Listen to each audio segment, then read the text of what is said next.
Hi, I'm Dr. Andrew Farley, host of The Grace Message. Got a Bible question? Struggling with a personal issue? Wondering about a tricky verse? At BibleQuestions.com, you'll get clear, grace-based answers in 10 seconds or less. No fluff, no confusion, just practical biblical truth. Ask anything, anytime, and experience the power of God's love. Visit BibleQuestions.com. That's BibleQuestions.com, your go-to for biblical clarity. Jesus plus nothing. 100% natural, no additives. Andrew Farley is celebrating your freedom in Christ. Call in and ask your questions at 877-655-6755. That's toll free at 877-655-6755. Via satellite from Texas, it's The Grace Message with Dr. Andrew Farley. Hello, everyone. Welcome to The Grace Message. I'm Andrew Farley. So glad you're joining us today. That number to call, 877-655-6755. We do have open lines, room for you right now to get in with your question. We are live across the United States and Canada on Sirius XM, all kinds of FM and AM stations as well. And then, of course, we're live streaming on social media. It doesn't matter how you're listening or watching at the moment. You can simply call in and be a part of tonight's live broadcast. We'd love to have you. 877-655-6755. If you're a first-time caller tonight, please know we love it. We love to hear from our first-time callers. We want to hear from you. And if you're a veteran caller, maybe you've joined us in the past, has it been a week? Has it been a month? Well, it's time to join us once again. We got room for you. Maybe there's something new on your heart that you want discussed on The Grace Message. That's exactly why we're here. We're here to help. Maybe there's a troublesome thing happening in your life, in your marriage, with your kids.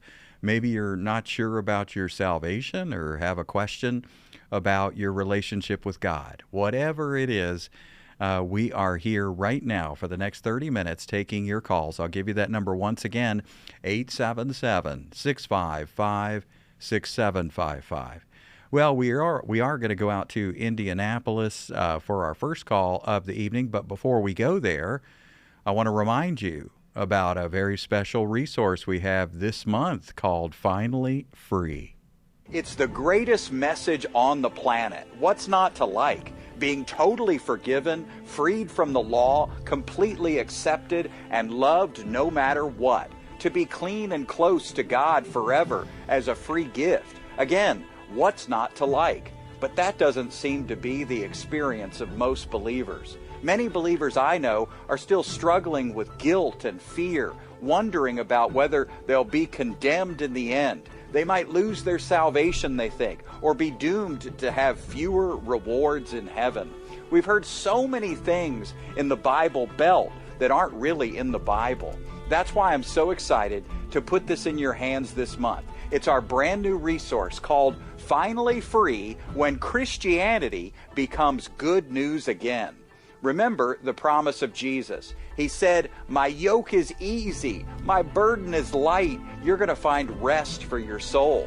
I believe that's real. And the problem is not the gospel. The problem is that we've settled. We've settled for less. A lesser view of forgiveness, a lesser view of God's grace, even a lesser view of ourselves, who we are in Christ. So discover the truth and get free in Jesus. Make sure to request your copy of Finally Free this month when you give your gift to the Grace Message. Thank you so much for your support. Yes, thank you for your support. We can't do it without you. We're so grateful for you. And it takes just 2 minutes to give your gift to the Grace Message. You can do so at andrewfarley.org. And don't forget, when you give your gift, request your copy of Finally Free. It's our way of saying thank you for your gift this month. Again, it takes 2 minutes at andrewfarley.org. All right, let's go to Indianapolis. First, we'll talk with John. Hi, John. What you got for us tonight? Hey, John, are you there? Well, we'll have to come back to John. John's not, I don't know, he's not answering his phone there. We'll give him another few minutes and see if we can get him. All right, let's go to Canada and we'll talk with Susan. Hi, Susan. What you got for us tonight?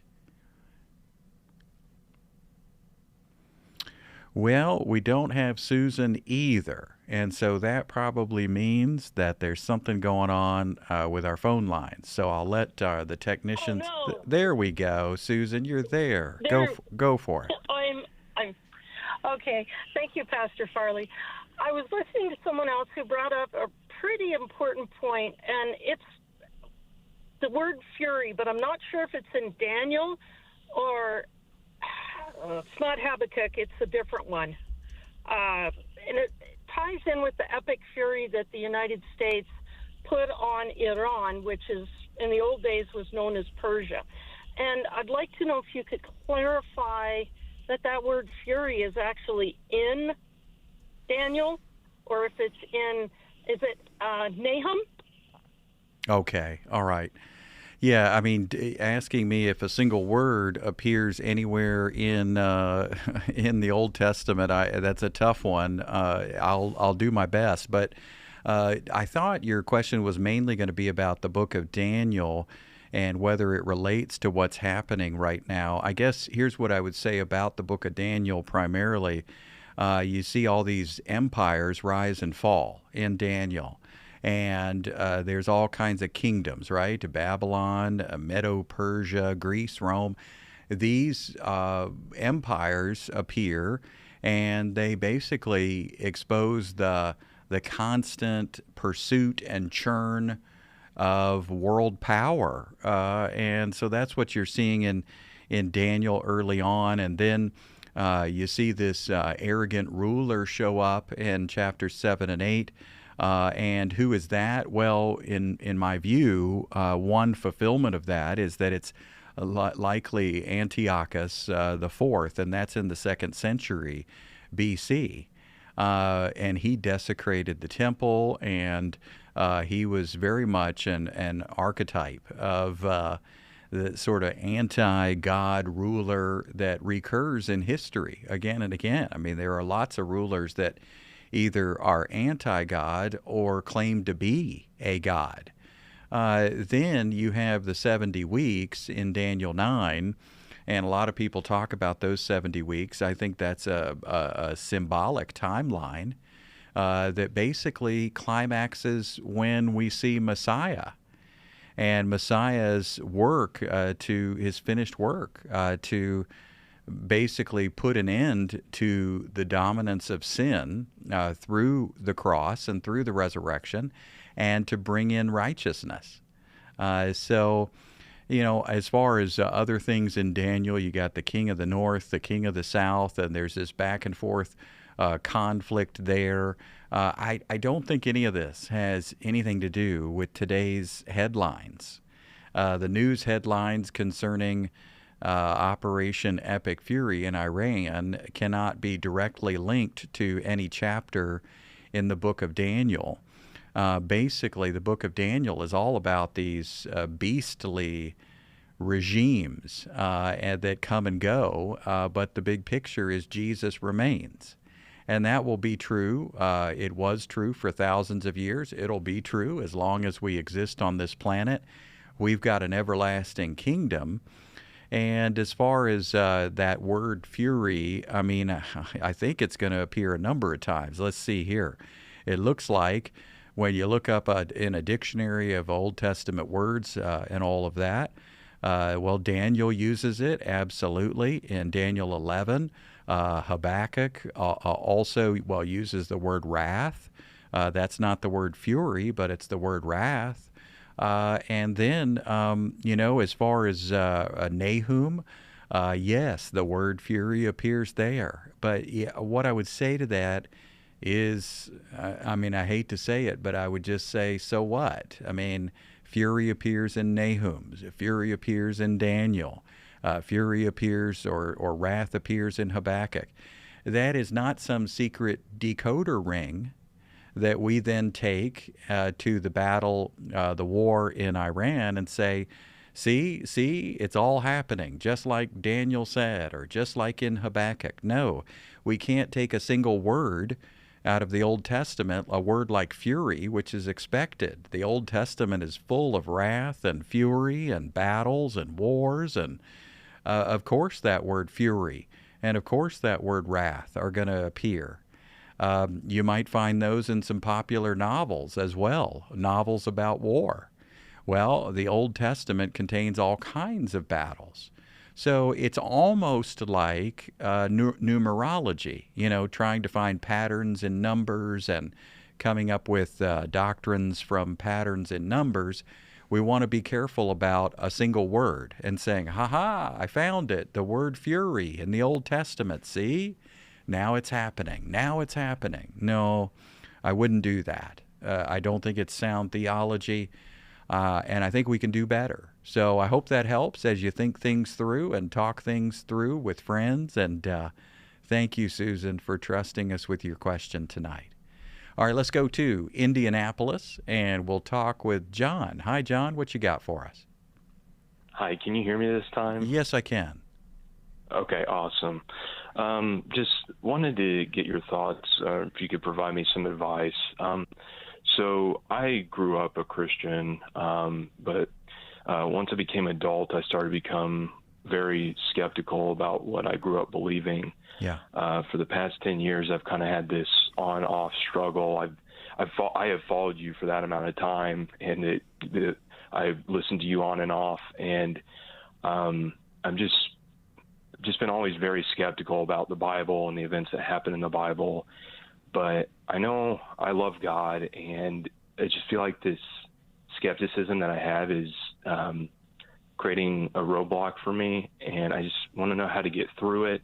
I know you used to be in academia, and your wife is, so maybe you could give me some advice on how I could push through this. Yeah, absolutely. Well, you're right. My wife is a scientist, and I was in academia, and I'm a pastor. So you're talking to a pastor who's married to a scientist, and my wife's father, my father-in-law, Doug, was a professor at both in a university, a seminary, and also was head of the board of education for science education. So we have all these conversations over the last 30 years or so. I've had lots of different conversations. So first, I guess I want to say that, you're questioning, these are not salvation issues. I mean, first, let's talk about the Bible. So the Old Testament and the events that are recorded there, a lot of those events are also recorded or agree with, secular history, secular historians, also archaeology, the ins and outs and the details of, what people group lived where and what battle took place and all of those historical events in the Old Testament. Those are not make or break salvation issues. Obviously, salvation hinges on Christ. And so I know you said you believe in God. Obviously, if you've been checking out our program for a decade, you know the big deal is Jesus. Who is Jesus? Who do you believe he is? What do you believe he's done through the cross and resurrection? And have you responded to that? And I'm guessing, just a hunch, but I'm guessing your answers would be yes, yes, yes, I have. I know who Jesus is. I know what he did. And I've called upon him to save me. So really what we're talking about is the veracity of Old Testament scriptures, how it lines up with history. We might be talking about things like creation versus evolution and all of that. I mean, first, the big deal about creation is who did it. That's the big deal. Now, if you're a scientist and you're really, really smart, like my wife or my father-in-law, or probably you as well, if you're smart and you're into science, then you got to know that matter doesn't come from nowhere. You can't have matter out of nothing. And so, you gotta have a miracle there somehow. And that's why some scientists who just refuse God, they go as far to say that maybe we come from another universe, another civilization. Now, what they're avoiding, they're passing the buck because they're saying, we came from another civilization. And then you ask them, well, where did that civilization come from? Well, maybe, I don't know, maybe that civilization came from another civilization. So they keep passing the buck because they really don't want to confront the reality that you can't get matter from nothing. And so that implies, it more than implies, it argues and affirms that we must have an intelligent designer. We must have a creator. So creation for me is more about who did it. The Bible opens with all kinds of design and purpose and the creator behind it all. Science can try to study the how, and some of them have called it the Big Bang, and Jesus calls it let there be light. But the universe expanding from an explosion, well, that's Bible and that's science all at once. So I find that pretty compelling that thousands and thousands of years ago, Moses delivers to us the book of Genesis. And the book of Genesis details a creation that involves let there be light. And then thousands of years later, our brightest and finest tell us that the universe probably came from one big, big, big bang. Well, yeah, but where did the material for the bang come from? And so again, they have an origins problem, a matter problem. And then you get into life. That's just matter. But let's get into life. I mean, a living cell? Are you kidding me? You can't just wake up one day and have a living cell out of nowhere. How can you get a living cell out of non-living material? That makes no sense apart from a miracle, apart from a creator God. So it is very intelligent, John, very intelligent to believe in God. And honestly, it's pretty foolish to not believe in God. Your best idea, second best idea is aliens, and then you have to figure out who created the aliens, who then created us. You see how silly that is. We got to have an intelligence. So the age of the earth, people love to talk about that. That's debatable. It's not a deal breaker. There's lots of, Christians that are serious Christians. They've investigated things on both sides, and they land in different timelines. And salvation is about Jesus. It's not about a timestamp or a birthday of planet Earth. You look at the Hebrew word yom in the Old Testament, and that Hebrew word can mean day or it can mean time period.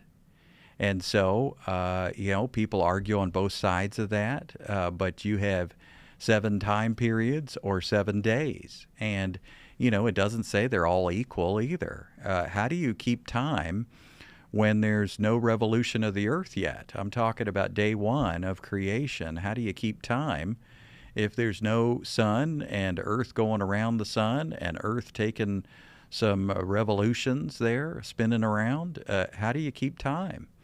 So there's a bit of mystery to that. And, God is not sitting back saying, no, everybody's got to agree with a Catholic bishop, a Catholic bishop whose name was James Ussher, and he put a birthday on planet Earth being 6,000 years. And if you don't agree with that Catholic bishop, then you're not a true believer. Well, that's nonsense. That's absolute nonsense. Nobody can put an exact birth date on the earth. And, I think God left that as a mystery, and it's okay.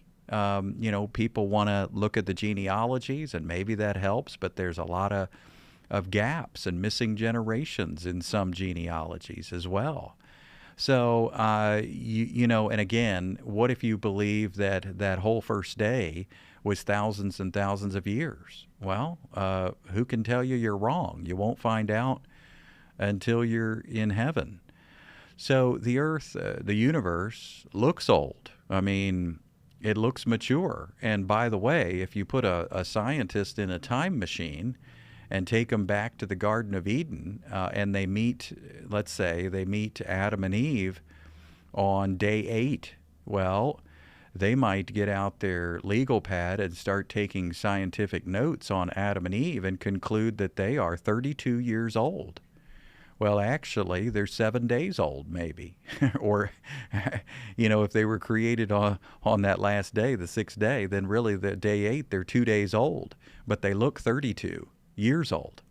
So is that God tricking people? No, it's just everything was created in motion, and everything was created maturely, including the universe. It wasn't that we had the idea of stars. We had stars.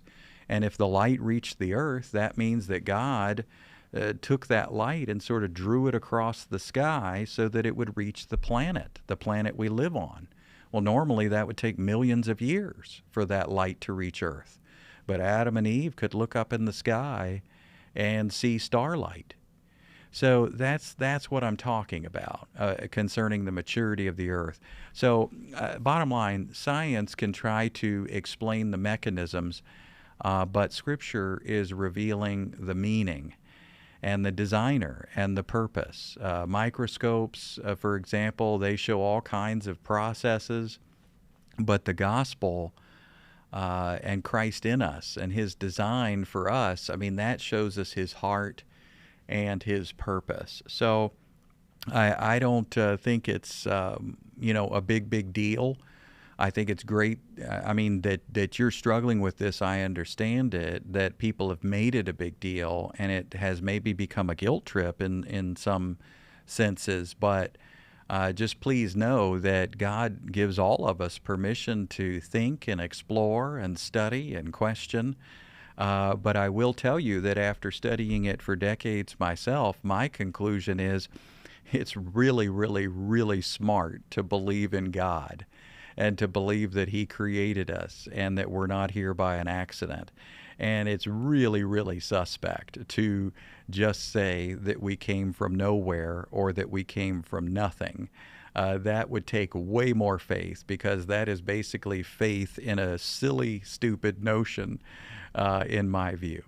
So, John, I hope that gives you food for thought. Obviously, we can't deal with every question about science and faith, but I wanted to give you an overview of some of my principal thoughts on the matter. I'll put you back on and see. Does that make sense, my friend? Yeah, it does. I appreciate it. It gives me a lot more confidence. So I'll keep pushing through. Thank you. All right. Well, listen, I want you to reach out to me by email anytime. I want to hear from you again. Feel free to call as well, but you can email me at andrew@andrewfarley.org. And thanks again for your call. It was a great question. All right. Well, how about basically, I think we run out of time. We got about 40 seconds. So my apologies to Jeff and Dave. We don't have time, but if you want to reach out to us tomorrow, we'll be available once again. In the meantime, I just want to remind you, our audience, that if you like what you heard tonight, of course, you can dive deeper at our website at andrewfarley.org. Again, that's andrewfarley.org. You can click on the Media tab, and you'll find all kinds of resources to encourage you in God's love and grace. And do not forget our mobile app, the Grace Message mobile app. It is free in your app store.